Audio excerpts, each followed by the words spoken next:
একটা অসহায় গরিব ঘরের মেয়ে সিয়া আর তার বিপরীতে সমাজের উচ্চবিত্ত আসনধারী কিছু মানুষরূপী জানোয়ার। একদিন সিয়ার সাথে ঘটে যায় এক অমানবিক ঘটনা। টানা 7 দিন ধর্ষণের শিকার হবার পর জরাজীর্ণ অবস্থায় উদ্ধার করা হয় তাকে। ধর্ষণকারীদের সাজা হয়, কিন্তু ওই ধর্ষণের ঘটনার পেছনে লুকিয়েছিল অন্য কোনো ঘটনা যা সিয়া কখনো জানায়নি। আজকের গল্পটা প্রতিটা মুহূর্তে আপনাকে ভেতর থেকে নাড়িয়ে দেবে। শুধু মনে হবে সিয়া নামের এই মেয়েটার সাথে যা কিছু ঘটেছে তা যেন অন্য কোনো মেয়ের সাথে স্বপ্নেও কখনো না ঘটে। চলুন তবে গা শিউরে ওঠার মতো এই গল্পটা শুনে আসা যাক। গল্পের শুরুতে আমরা রাজস্থানের প্রত্যন্ত গ্রামের সাধারণ একটা পরিবারের 17 বছরের মেয়ে সিয়াকে দেখতে পাই। সিয়ারা এত গরিব যে তাদের বাসায় পাকা টয়লেট পর্যন্ত নেই, তাই তাদের প্রকৃতির ডাকে সাড়া দিতে রাতের আধারে প্রায় বাইরে এসে কাজ শেষ করতে হয়। সিয়ার পরিবারে আছে মা, বাবা, দাদি, আদরের একমাত্র ছোট ভাই সিরাজ। সিয়া প্রতিদিন রাতে ভাইকে গল্প শুনিয়ে ঘুম পাড়ায়। পরদিন সকালবেলায় সিয়া তার সাইকেলে করে রান্নার জন্য শুকনো কাঠ নিয়ে আসে। সিয়ার বাবা অসুস্থ থাকায় তেমন কাজকর্ম করতে পারে না, সংসারে প্রায় কাজ তারই করতে হয়। বাড়ি ফিরে গম ভাঙানোর জন্য গমের বস্তাটা সাইকেলে বেঁধে নেয়। আর তার ছোট ভাই সিরাজকে স্কুলে নিয়ে যাওয়ার সময় সে ঠিকমতো সাইকেল চালাতে পারছে না, কারণ তার প্রচন্ড পেটে ব্যথা করছে। কষ্ট হওয়া সত্ত্বেও সে তার ভাইকে স্কুলে নামিয়ে দেওয়ার পর তার মনটা ভীষণ খারাপ হয়ে যায়, কারণ তার বয়সী সকল ছেলেমেয়েরা স্কুলে গিয়ে আনন্দ করে, অনেক সময় কাটায়। আর তার পরিবার এত গরিব ছিল যে তার কাছে স্কুলের নাম নেওয়াটাও যেন বিলাসিতা। তো গম ভাঙাতে যাওয়ার সময় হঠাৎ করে সাইকেলের চেন পড়ে যায়। সিয়া সাইকেল থেকে নেমে চেন ঠিক করতে থাকে। এমন সময় তার এলাকার 3টা বখাটে ছেলে তার দিকে এগিয়ে আসে। সিয়া দ্রুত সেখান থেকে চলে যায়। মূলত এই ছেলেরা তাকে প্রায় বিরক্ত করত, দেখা হলেই রাস্তাঘাটে বাজে বাজে মন্তব্য করত। আজও সেম। সিয়া সাইকেল দিয়ে চলে যেতে থাকলে এই 3টা বখাটে ছেলে বাইক নিয়ে তাকে তাড়া করে। যে ছেলেটা বাইক চালাচ্ছে তার নাম বচ্চন। সে আর তার পেছনের বন্ধুরা বেশ বাজে বাজে মন্তব্য করতে থাকে। এমন সময় সেখানে স্কুটি নিয়ে হাজির হয় মহেন্দ্র। সেই সুযোগে সিয়া সেখান থেকে চলে যায়। এই ভদ্রলোক পেশায় একজন উকিল, তিনি দিল্লিতে থাকেন। মহেন্দ্র যখন জিজ্ঞাসা করে কি হচ্ছে, তোমরা কি করছিলে, তখন বচ্চন হেসে বলে সিয়ার বস্তা থেকে গম পড়ে যাচ্ছিল, সেটাই বলছিলাম। তা তুমি কবে দিল্লি থেকে ফিরে যাচ্ছ? মহেন্দ্র বুঝতে পারে তারা মিথ্যা কথা বলছে, আসলে তারা তাকে ডিস্টার্ব করছিল, কারণ মহেন্দ্রর সাথে সিয়া আর তার পরিবারের খুব ভালো সম্পর্ক। এদিকে সিয়ার মায়ের সাথে বচ্চনের মা সুমান এমএলএর বাড়িতে সিয়ার চাকরির ব্যাপারে কথা বলে। সিয়ার মা বিরক্ত হয়ে বলে, মেয়ের বিয়ের বয়স হচ্ছে, তুমি বিয়ের কথা বলবে কি, এসেছো চাকরি নিয়ে কথা বলতে। সুমান বলে, বিয়ে তো হবেই, তার আগে চাকরি করলে তোমাদের পরিবারের একটু উপকার হয়, সেজন্যই বলছি। এসব কথা বলতে বলতে সিয়াদের বাড়ি চলে আসে। সিয়া বাড়ি ফিরলে তার মা দেখে বস্তার গম ভাঙানো হয়নি, আরো বেশ কিছু গম কম আছে। তাই সিয়ার মা তাকে ডেকে জিজ্ঞেস করে, তুই এতক্ষণ কোথায় ছিলি, গম ভাঙাসনি কেন, আর বাকি গম কোথায় ফেলেছিস? সিয়া কোনো কথা বলে না। এই মহিলার উপর বেশ রেগে যায় আর তাকে বাড়ি থেকে বেরিয়ে যেতে বলে। মেয়ের এমন অভদ্রতা দেখে সিয়ার মা তাকে চড় মারে, তবুও সিয়া আবারও তাকে বাড়ি থেকে বেরিয়ে যেতে বলে। তো ওই দিন রাতে সিয়া স্বাভাবিকভাবেই তার ভাইয়ের সাথে ঘুমিয়ে পড়ে। সকাল হতেই সে কাউকে কিছু না জানিয়ে মহেন্দ্রর বাড়ি আসে আর তাকে বলে, দাদা, আমি দিল্লিতে চাচার বাড়ি যাব, আপনি আমার দিল্লি যাবার সব ব্যবস্থা করে দেন, আমার এখানে কোনো কিছু ভালো লাগছে না। মহেন্দ্র সিয়ার এসব অদ্ভুত কথা শুনে বলে, কি হয়েছে, আমাকে খুলে বলো, চাচাকে কিছু বলতে চাও? আমাকে বলো, আমি বলে দেব। আমি কিছুদিন পর দিল্লি যাব, তুমি ওখানে গিয়ে কি করবে? ওখানে চাকরি করতে চাও? আমাকে বলো, আমি একটা ব্যবস্থা করে দেব। ওখানে চাকরি পাওয়া এতটা সহজ নয়। সিয়া আবারও বলে, আপনাকে আমি কিভাবে বুঝাই, আমাকে কিছু টাকা দিন। মহেন্দ্র আবার বলে, এসব কি ছেলে মানুষে সিয়া, তোমার বাসায় জানে তুমি এখানে এসেছো? এসব চিন্তা বাদ দিয়ে চুপচাপ বাড়ি যাও। মহেন্দ্র সিয়াকে এগিয়ে দিতে চায়, কিন্তু সিয়া একাই বেরিয়ে যায়। এরপরে সে নদীর পাড়ে বসে থাকে আর কি যেন আনমনে ভাবতে থাকে। তারপর সিয়া সিদ্ধান্ত নেয় যে সে একাই দিল্লি যাবে, তাই সে বাস স্ট্যান্ডের দিকে হাঁটতে শুরু করে। এমন সময় বচ্চন এবং তার বন্ধুরা গাড়ি নিয়ে সিয়াকে তাড়া করে আর পেছন থেকে ডাকতে থাকে, গাড়ির হর্ন দেয়। সিয়া ভয় পেয়ে দৌড় দেয়, কিন্তু তাতে বিশেষ কোনো লাভ হয় না। বচ্চন গাড়ি থামিয়ে সিয়াকে লাথি দিয়ে মাটিতে ফেলে দেয়। সিয়া বাঁচার জন্য ছটফট করতে থাকে আর শয়তানটা সিয়ার পা ধরে টেনে হিচড়ে জোর করে তার গাড়িতে তুলে নেয়। সিয়াকে গাড়িতে তুলে হাইওয়েতে নিয়ে যায় তারা, কোথায় যেন হারিয়ে যায়। এদিকে বিকেল হয়ে গেছে। সিয়া এখনো বাড়ি ফেরেনি। সিয়ার মা বাবা ভীষণ চিন্তা করছে। মহেন্দ্র তার পরিচিতদের কল করে সিয়ার খোঁজ খবর নিচ্ছে, কিন্তু তারাও কোনো কিছুই বলতে পারে না। এমনকি দিল্লি যাওয়ার বাস স্ট্যান্ডেও তাকে দেখা যায়নি। 12 ঘন্টা পার হয়ে যায়, তবুও সে চাচার বাড়িতে গিয়ে পৌঁছায়নি। এজন্য মহেন্দ্র পুলিশের কাছে ডায়েরি করতে যেতে চায়, কিন্তু সিয়ার মা নিষেধ করে বলে আর কিছুক্ষণ অপেক্ষা করি, হয়তো চলে আসবে। মহেন্দ্রর বেশ টেনশন হয়, কারণ সে জানে সিয়াকে বখাটে ছেলেরা ডিস্টার্ব করতো। তো এর পরের দিন তারা পুলিশ স্টেশনে আসে। মহেন্দ্র পুলিশকে বলে, স্যার আমরা এফআইআর করব, এনার মেয়ে গতকাল থেকে নিখোঁজ। ইন্সপেক্টর পান্ডে বলে, যার মেয়ে তাকে বলতে দাও। তখন সিয়ার বাবা বলে, ও আমাদের পরিবারের একজন, ও ওকালতি করে। পুলিশ বলে, কিসের উকিল? একটু ঠাট্টা করে বিষয়টা উড়িয়ে দিয়ে তাদেরকে ভেতরে নিয়ে যায়। সব বিষয় খুলে বললে পুলিশ বলে, যুবতী মেয়ে, খোঁজ নিয়ে দেখো, হয়তো কারোর সাথে অ্যাফেয়ার আছে, তাই চলে গেছে। 2-3 পর ঠিক ফিরে আসবে। আজকালকার মেয়েদের যে কি অবস্থা, ওরা পালায় যৌবনের তাড়নায়, আর এদিকে ঘুম হারাম হয় আমাদের। মহেন্দ্র এসব কথা থামিয়ে বারবার তাকে এফআইআর লিখতে বললে ইন্সপেক্টর পান্ডে বলে, চলে যাও, আমি শুনে রাখলাম, পরে লিখে নেব। তাদের সামনে কোনো এফআইআর লিখে না। এক পর্যায়ে তারা বাড়ি চলে আসে। আরো একটা রাত কেটে যায়। পরদিন সকালবেলা মহেন্দ্র সিয়ার মাকে নিয়ে আবার থানায় আসে। মহেন্দ্র বলে, 2 দিন পার হয়ে গেল, সিয়াকে খুঁজে পাওয়া যাচ্ছে না। ইন্সপেক্টর বলে, তোরা মেয়েকে চাস নাকি এফআইআর লেখাতে চাস? ওকে খুঁজতেই যাচ্ছি, বাড়ি যা, দেখছি কি করা যায়। আজও এফআইআর না লিখে এসব উল্টাপাল্টা বুঝিয়ে দেয়। পরদিন মহেন্দ্র আবারও থানায় যায়। গিয়ে দেখে ইন্সপেক্টর পান্ডে ভীষণ রেগে আছে। থানার ভেতরে 2জন আসামিকে উত্তম মাধ্যম দিচ্ছে। এটা দেখে মহেন্দ্র ভয় পেয়ে কোনো কিছু বলে না, সেখান থেকে চলে আসে। দিন যাচ্ছে, রাত যাচ্ছে, সিয়াকে পাওয়া যাচ্ছে না আর। পুলিশ কোনো পদক্ষেপ দিচ্ছে না। এজন্য মহেন্দ্র এই ঘটনা লিখে ফেসবুকে একটা স্ট্যাটাস দেয়। পরের দিন সকালেই এখানকার স্থানীয় এক সাংবাদিক এসে মহেন্দ্রর সাথে কথা বলে, এই ঘটনার বিস্তারিত জেনে নেয়, আর তাদের সংবাদ পত্রিকার একটা কলামে এই ঘটনা প্রকাশ করে। পরের দিন সকালে এমএলএর চোখে নিউজটা পড়লে সে তার ভাই বিধায়কে ডেকে বলে, এসব কি, এত বড় একটা ঘটনা ঘটে গেল আর তোমরা কিছু জানো না? সামনে নির্বাচন, আমি কোনো প্রকার ঝামেলা চাই না। এবং অফিসার পান্ডেকে ফোন করে ডেকে 48 ঘন্টার মধ্যে এই মেয়েকে খুঁজে বের করার নির্দেশ দেয়। পরের দিন পুলিশ পুরো ফোর্স নিয়ে বেরিয়ে পড়ে আর একটা পুরাতন বাড়ি ঘিরে ফেলে। বাড়ির ভেতরে গিয়ে 4 জনকে অ্যারেস্ট করে। এদিকে বচ্চন পুলিশকে দেখে জানালা দিয়ে লাফ দিয়ে কাদা পানিতে পড়ে পালানোর চেষ্টা করে, কিন্তু তাতে বিশেষ কোনো লাভ হয় না। পুলিশ তাকে ধরে ফেলে। বচ্চন তখন পুলিশকে বলে, স্যার আপনি তো জানেন আমি বিধায়কের হয়ে কাজ করি। পুলিশ তার এই কথা শুনে ঠাটি একটা চড় মেরে গাড়িতে তুলে নেয়। সেখানে তারা সিয়াকেও পায়। ইন্সপেক্টর পান্ডে মহিলা কনস্টেবলকে বলে সিয়াকে তার ডেস্কে রাখা কিছু সাদা পেপারে তার টিপসই নিয়ে নিতে, এবং পান্ডের কথা মতো 2জন মহিলা কনস্টেবলও তাই করে এবং সিয়াকে নিয়ে গিয়ে সাবান শ্যাম্পু দিয়ে খুব সুন্দরভাবে গোসল করায়। সিয়ার অন্য পোশাক বদলে দেয়। তখন একজন মহিলা কনস্টেবল তার মাথা আঁচিয়ে দেয় আর খাবারেরও ব্যবস্থা করে দেয়। সিয়াকে খাবার খাইয়ে পরদিন সকালবেলায় সিয়াকে মেডিকেল চেক আপ করার জন্য হসপিটালে নিয়ে যায়। ডক্টর ইন্সপেক্টরের কথা মতো মেডিকেল রিপোর্ট তৈরি করে, আর এরপর সিয়াকে কোর্টে হাজির করা হয়। ম্যাজিস্ট্রেট সিয়াকে দেখে বলে, পুরো গোসল টোসল করিয়ে পরিপাটি করিয়ে সাজিয়ে নিয়ে এসেছেন, নিয়মের তোয়াক্কা আপনারা করেন না। মেডিকেল রাতে না করিয়ে সকালে কেন করিয়েছেন তা জানতে চাইলে পান্ডে বলে, ম্যাডাম পৌঁছাতে অনেক রাত হয়ে গিয়েছিল, যার কারণে সকালে মেডিকেল করিয়েছি।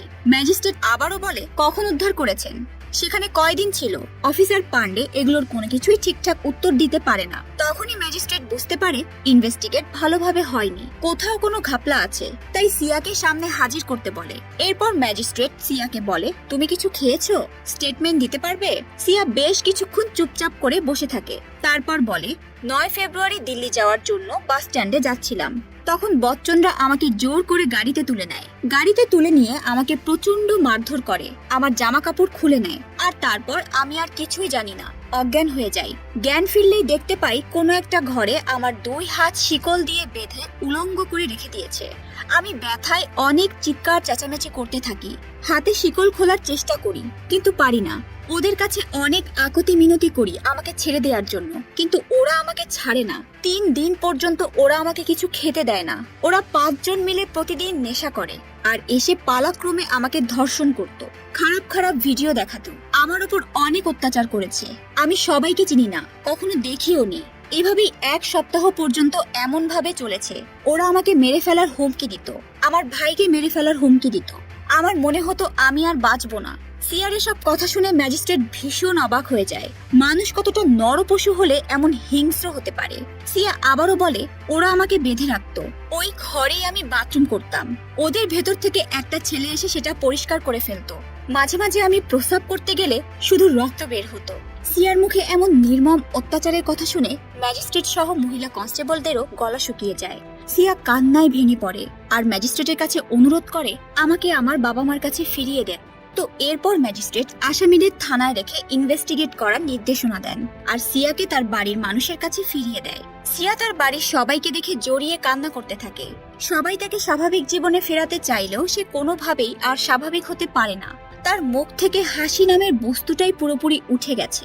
এদিকে ইন্সপেক্টর পান্ডে বিধায়ককে ফোন করে বলে, চিন্তা করবেন না, আপনি যেভাবে বলেছেন সমস্তটাই সেইভাবেই হচ্ছে।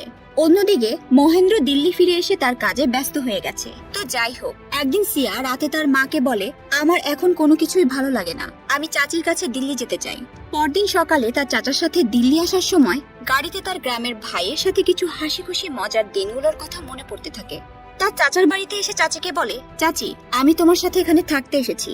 পরের দিন সকালে সিয়ার জন্য ওর চাচি কিছু ড্রেস কিনে নিয়ে আসে। বাইরে এসে ওর চাচা আর বাবা আলোচনা করে, মান সম্মানের তো আর কোনো কিছু বাকি নেই, এবার মেয়ের বিয়ে কি করে দিবে। সিয়ার চাচি বেরিয়ে এসে বলে, আস্তে কথা বলো। ভেতর থেকে সিয়া সব শুনতে পাচ্ছে। এদিকে চাচার বাসায় সিয়া আস্তে আস্তে স্বাভাবিক জীবনে ফিরতে শুরু করে। মহেন্দ্র তার কাজে ব্যস্ত থাকে আর অন্যদিকে ওই 5 জন বখাটে জামিনে জেল থেকে ছাড়া পেয়ে যায়। আসলে ইন্সপেক্টর পান্ডে এমন ভাবে কেসটাকে সাজিয়েছে যাতে এই 5 জন খুব সহজে ছাড়া পায়। বচ্চন্দ্র জেল থেকে ছাড়া পাওয়া মাত্রই মহেন্দ্রর কাছে খবর চলে আসে, কিন্তু এটার জন্য মহেন্দ্র বেশ হতাশ হয়ে যায়, কারণ তারা এত জঘন্য কাজ করার পরেও তাদের কি করে জামিন হতে পারে। তো এদিকে আবার সিয়ার বাবা চাচা এই বিষয়টাকে এখানেই শেষ করতে চায়। তারা এই লড়াইটাকে সামনের দিকে এগিয়ে নিয়ে যেতে আর চায় না। তারা বলে, মেয়ে মানুষ একই অঘটন, তারপর আমাদের এমন ক্ষমতাও নেই, তাদের সাথে বাড়াবাড়ি না করে এখানেই থেমে যাওয়াটাই ভালো। কিন্তু সিয়া ওই ভয়ঙ্কর দিনগুলোর কথা ভাবলে আজও গায়ে কাঁটা দিয়ে ওঠে। কখনোই সে ওই মুহূর্তগুলোর কথা ভুলতে পারে না। এখনো হিংস্র পশুদের অত্যাচারের কথা মনে করে রাত ভর কান্না করে। এরপর একদিন সিয়ার চাচার কাছে এমএলএ ফোন করে বলে, যা হবার হয়ে গেছে, ছেলে মানুষ ভুল করে ফেলেছে, আমি বচ্চনের সাথে সিয়ার বিয়ে দিতে চাই, আশা করি এতে ভালো কিছুই হবে। এটা শোনার পর সিয়ার চাচা রাজি হয়ে যায়, কারণ তাকে এমএলএ একটু ভয় দেখায়। এই বিয়েতে রাজি না হলে তার পুরাতন অস্ত্র মামলায় তাকে আবারও ফাঁসিয়ে দেবে। অন্যদিকে সিয়া তার চাচিকে জড়িয়ে ধরে কান্নায় ভেঙে পড়ে আর বলে, আমার সাথে যে এত বড় নৃশংসতা করতে পারে তার সাথেই তোমরা আমার বিয়ে দেওয়ার জন্য কি করে রাজি হলে। সিয়া চাচি তাকে বোঝায়, চিন্তা করতে নিষেধ করে। সিয়ার চাচি সকালে চাচাকে এই বিয়ের জন্য রাজি হতে নিষেধ করলে তখন চাচা বলে ওঠে, ওরা নিজ থেকেই সব ভুল বোঝাবুঝি মিটিয়ে নিতে চাচ্ছে, আর এটা করলে গ্রামের লোকেদেরও কথা বন্ধ হয়ে যাবে। আমরা গরিব মানুষ, শুধু শুধু ঝামেলা করে লাভ কি? অসহায় মানুষদের সাথে এমনটাই হয়, বুঝলেন? সারা জীবন রাঘব বোয়ালরা অত্যাচার করে যাবে আর খেটে খাওয়া মানুষগুলো অত্যাচারিত হয়ে যাবে। এটাই বর্তমান সমাজের নিয়ম, কোথাও সুষ্ঠু বিচার নেই। এরপরে সিয়া মহেন্দ্রর কাছে ছুটে যায় আর বলে, ওরা এত বড় পাপ করেও নাকি মুক্তি পেয়ে গেল। মহেন্দ্র তখন বলে, এখনকার সময় টাকার ক্ষমতা থাকলে অনেক কিছুই করা যায়, আমাদের হাতে আর কিছুই করার থাকে না। তবে এই লড়াই লড়তে গেলে আর মাত্র দুটো পথ খোলা আছে, এক এসব অন্যায় অত্যাচার সহ্য করে চুপ করে থাকা, আর এক হয় মারো নয় মরো, নিজের জীবন বাজি রেখে লড়াই করা। সিয়া বলে, আমি লড়াই করতে প্রস্তুত, আমি ন্যায় বিচার চাই। মহেন্দ্র তাকে আবারও বোঝায়, এই লড়াইটা এতটা সহজ নয়, যেখানে তোমার পরিবারই তোমাকে সাহায্য করতে রাজি হচ্ছে না। তবুও সিয়া এই লড়াই করতে চায়। তখন মহেন্দ্র তার হাতে কাগজ কলম ধরিয়ে দিয়ে বলে, লেখো, তোমার সাথে যা কিছু হয়েছে সবকিছু লিখে দাও। সিয়া সারা রাত জেগে এই কাগজে সবকিছু লিখে। সিয়ার চাচা তাকে বোঝায়, তুমি যেটা করছো ভুল করছো, কারণ ওদের সাথে লড়াই করার মতো আমাদের ক্ষমতা বা টাকা কিছুই নেই। ভালো করে ভাবো, আমরা ন্যায় বিচার পেতে গিয়ে না নিজেরাই পুরোপুরি ধ্বংস হয়ে যাই। সিয়া তার কথায় নড়চড় করে না। মহেন্দ্র বাসে করে কোর্টে যাওয়ার সময় সেই লেখা পেপার মহেন্দ্রর হাতে দেয়। মহেন্দ্র পুরো পেপারগুলো ভালোভাবে পড়ে আর পুরোপুরি অবাক হয়ে যায়। সিয়াকে বলে, এসব কি লিখেছো? আমাকে তো আগে কখনো এসব কথা বলনি। তারপর সিয়া বলে, তুমি তো আমাকে সবকিছু লিখতে বললে, তাই লিখেছি। সেদিন সকালে আমি তোমার কাছে গিয়েছিলাম, মনে আছে নিশ্চয়ই? সেদিন বলতে পারিনি, আমার আর পেছনে হাঁটার মতো কোনো পিছুটান নেই। তারপর বাস থেকে নেমে মহেন্দ্র সিয়া কোর্টে যায়। সিয়ার লেখা স্টেটমেন্টের কপি এসপি জজ সিএম এর কাছে পাঠিয়ে দেয়া হয়। এমন সময় মহেন্দ্র লক্ষ্য করে বিধায়কের লোক কোর্টে এসেছে, তাই সে দ্রুত সিয়াকে নিয়ে এখান থেকে চলে যায়। অন্যদিকে পুলিশ সিয়ার বাবাকে ধমকি ধামকি দিয়ে বাসা থেকে তুলে নিয়ে গিয়ে প্রচুর মারধর করে আর আধমরা অবস্থায় গাছের সাথে দড়ি দিয়ে বেঁধে ফেলে রেখে যায়। আবার তার পরপরই পুলিশ এসে অস্ত্র মামলায় তাকে অ্যারেস্ট করে নিয়ে যায়। সিয়ার বাবা এত আহত ছিল যে তাকে হসপিটালে নিয়ে যাওয়া হয়। সেই সময় পুলিশ একটা সাদা কাগজে সিয়ার বাবার থেকে টিপসই নিয়ে নেয়। আবার সেই মুহূর্তেই সিয়ার বাবার একটা ভিডিও ভাইরাল হয়। সেখানে সে বলছে, আমাকে মিথ্যা মামলায় জোর করে পুলিশ ধরে এনে প্রচুর মারধর করছে। আর এই নিউজটা সংবাদ মাধ্যমে প্রচার হতেই চারিদিকে হইচই পড়ে যায়। এরপর পুলিশ সিয়ার পরিবারের বাকি সবার সাথে মহেন্দ্রকেও একটা গাড়িতে করে থানায় না নিয়ে একটা জায়গায় নিয়ে আসে। মূলত সিয়ার বাবা পুলিশের অত্যাচারে মারা গিয়েছে, আর পুলিশ বরাবরের মতোই কোনো নিয়ম কানুনের তোয়াক্কা না করেই সিয়ার পরিবারকে কোনো কিছু না জানিয়েই তার শেষ কার্য সম্পন্ন করে। সিয়ারা এই ঘটনা জানতে পেরে সেখানে এসে তার বাবার চিতার আগুন জ্বলতে দেখে। এটা দেখে সকলেই চিৎকার করে কান্নাকাটি করতে থাকে। এমন অন্যায় দেখে মহেন্দ্র ফেসবুক লাইভে এসে সবকিছু আবারও প্রচার করে দেয়। পুলিশ কিভাবে তার পরিবারকে কোনো কিছু না জানিয়ে এইভাবে শেষ কাজ সম্পূর্ণ করেছে সেটাও বলে। এই ভিডিওটাও মিডিয়ার কাছে ছড়িয়ে পড়ে। এর পরের দিন এমএলএর কাছে মিডিয়ার লোকজন এসে হানা দেয় আর বলে, আপনার ভাই এই কাজটা করেছে। তখন এমএলএ সবার কাছে ভালো সাজার জন্য বলে, আমি এসবের কিছুই জানি না। তখন আরেকজন সাংবাদিক বলে ওঠে, এই কেসটা মুখ্যমন্ত্রীর নির্দেশে সিবিআই এর কাছে হস্তান্তর করা হয়েছে। এসব শোনার পর এমএলএ সাহেব পুরোপুরি চুপ হয়ে যায়, তার মুখ ফ্যাকাশে হয়ে যায়। এরপর সিবিআই তাদের তদন্ত শুরু করে। সিবিআই অফিসার সিয়াকে জিজ্ঞাসাবাদের জন্য ডেকে পাঠায় আর বলে, তুমি 3টা পেপারে 3 রকম কথা কেন লিখেছো? পুলিশ একটা লিখেছে প্রথমে ম্যাজিস্ট্রেটের কাছে, তুমি একটা স্টেটমেন্ট দিয়েছো সেটাতে বচ্চনের কথা বলা আছে, আবার পরবর্তী যে স্টেটমেন্ট দিয়েছো সেখানে এমএলএ আর তার ভাই বিধায়কের নাম আছে। কোনটা সত্যি কোনটা মিথ্যে বলো।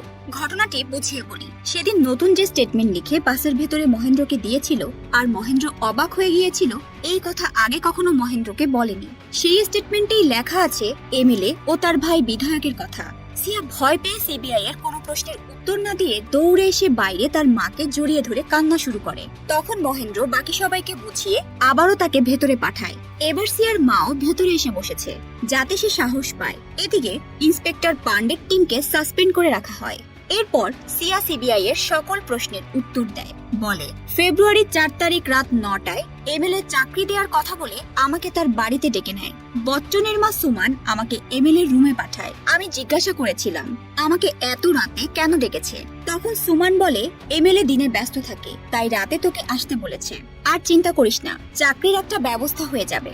আর তখন এমএলএ আমাকে ধর্ষণ করে। এই জন্যই সিয়া সুমানকে ওই দিন বাড়িতে দেখে রেগে গিয়ে বের হয়ে যেতে বলেছিল। আর ওই যে ওর ভাইকে স্কুলে দিতে গিয়ে যে পেটে ব্যথা করছিল, তাও ওই এমএলএ ধর্ষণ করার জন্যই। তাই তার মন খারাপও ছিল, কারণ সে কাউকে কোনো কিছু বলতে পারছিল না। চাকরির জন্য মা বাবাকে না জানিয়ে এমএলএর সাথে কথা বলতে গেছিল, কিন্তু তার সাথে এমন ভয়ঙ্কর পরিণতি হবে সে কখনো কল্পনাও করেনি। এমনকি সিয়াকে পুলিশ উদ্ধার করার পর যে মহিলা পুলিশ কনস্টেবল সিয়ার মাথা আছড়িয়ে দিচ্ছিল, সে তাকে হুমকি দিয়ে বলে, এমএলএর জন্য তুই আজ জীবন ফিরে পেলি, তার নাম কোথাও নিবি না, এমনকি পরিবারকেও এমএলএর নাম বলা যাবে না। তো যাই হোক, সিয়ার মুখে সিবিআই এসব কথা শুনে নিস্তব্ধ হয়ে যায় আর মহেন্দ্রকে বলে, তুমি একজন উকিল মানুষ, এফআইআরটা ভালোভাবে করতে। তখন মহেন্দ্র বলে, স্যার, যেখানে আমাদের জুতো খুলে থানার ভেতরে যেতে হয়, আমাদের পেশা নিয়ে হাসি তামাশা করে, সেখানে আমাদের ন্যায় বিচারের জন্য এফআইআর লিখবে। এরপর নদীতে সিয়ার বাবার অস্থি বিসর্জন দেয়া হয়। ঠিক সেই সময় মহেন্দ্র সিয়ার উপর বিধায়কের লোকজন এলোপাথারি গুলি ছুটতে থাকে। মহেন্দ্র সিয়া আর তার ভাইকে নিয়ে কোনো মতে একটা নৌকায় উঠে পালিয়ে যায়। এখানে তাদের প্রাণের ভয় আছে, তাই মহেন্দ্র তার মাকে জামা কাপড় গুছিয়ে নিয়ে তার মামার বাড়িতে চলে যেতে বলে। যেতে রাজি না হলে সে তার মাকে অনেক বুঝিয়ে শুনিয়ে পাঠিয়ে দেয়। পুলিশ বচ্চনদের আবারও অ্যারেস্ট করে নিয়ে আসে। অন্যদিকে এমএলএ মহেন্দ্রকে কল করে প্রাণে মেরে ফেলার হুমকি দেয়। মহেন্দ্র এই সমস্ত কল রেকর্ড করে সিবিআই এর হাতে তুলে দেয়। আবার সিয়ার চাচাকে পুলিশ পুরাতন অস্ত্র মামলায় গ্রেফতার করে নেয়। এদিকে এমএলএ সিবিআই অফিসে স্টেটমেন্ট দিতে এসে জনগণের উদ্দেশ্যে বড় বড় ভাষণ দিচ্ছে। আমিও চাই সুষ্ঠু বিচার হোক, অপরাধীরা শাস্তি পাক, আমাদের সকলের উচিত আইনকে সাহায্য করা। আর তার এই ভাষণে জনগণ তার জয়গান করছে। এমএলএ আটঘাট বেঁধে সিবিআই অফিসে এসেছিল তার উকিল নিয়ে, কিন্তু তেমন কোনো লাভ হয়নি। সিবিআই অফিসার আগে থেকেই তার 14 দিনের রিমান্ড মঞ্জুর করে রেখেছে। এরপর এমএলএর উকিল থানা থেকে চলে যায় আর এমএলএ পুলিশের অতিথি হয়েই রয়ে যায়। আর এর জন্যই এমএলএর লোকজন ওই দিন রাতে মহেন্দ্রর বাড়িতে আগুন ধরিয়ে সবকিছু পুড়িয়ে দেয়। ন্যায় বিচার পেতে মহেন্দ্র তাদেরকে সাহায্য করায় তাকে সর্বশান্ত হতে হয়। এর পরের দিন সিবিআই অফিসার আবারও সিয়ার বাড়িতে আসে আর সেদিন যেখানে এমএলএ কে ধর্ষণ করেছিল সেখানে নিয়ে যেতে বলে। সিয়া তাদেরকে নিয়ে যায় এবং ডিএনএ ম্যাচ করার জন্য সেখান থেকে বেশ কিছু স্যাম্পল নিয়ে আসে। তারপরের দিন মহেন্দ্র একটা গাড়ির ব্যবস্থা করে সিয়াদের পরিবারকে দিল্লি পাঠিয়ে দেয়। তখন গাড়িতে সিয়ার চাচি কাঁদতে কাঁদতে বলে, হয়তো আমাদের আর কারোর বাঁচা হবে না, সিয়ার চাচাকেও হয়তো মেরে ফেলবে। মহেন্দ্র তাদের সান্ত্বনা দিয়ে বলে, এত সহজে ভেঙে পড়বেন না, আমরা ন্যায় বিচার পাবো, ভরসা রাখুন। তখন সিয়া বলে, এমন ন্যায় পেয়ে লাভ কি যদি সেই ন্যায় পাওয়ার জন্য আমরা সবাই বেঁচেই না থাকি, আমাদের জীবন দিতে হয়। সেই মুহূর্তেই একটা চলন্ত ট্রাক এসে ধাক্কা দেয়। সিয়াদের গাড়ি উল্টে পড়ে গিয়ে পুরোপুরি বিধ্বস্ত হয়ে যায়। ঘটনাস্থলে মহেন্দ্র, সিয়ার চাচি, সিয়ার মা মারা যায়। সিয়াকে গুরুতর আহত অবস্থায় হসপিটালে নেওয়া হয়, কিন্তু সিয়া আর বেঁচে থাকার মতো বেঁচে নেই। আইসিইউতে শুধুমাত্র তার নিথর দেহটাই জীবিত পড়ে আছে, তার কথা বলার শক্তি পর্যন্ত নেই। সিয়ার ভাই তাকে দেখতে এসেছে আর বাইরে দাদি অপেক্ষা করছে। অন্যদিকে সিবিআই এখন পর্যন্ত তাদের তদন্ত চালিয়ে যাচ্ছে।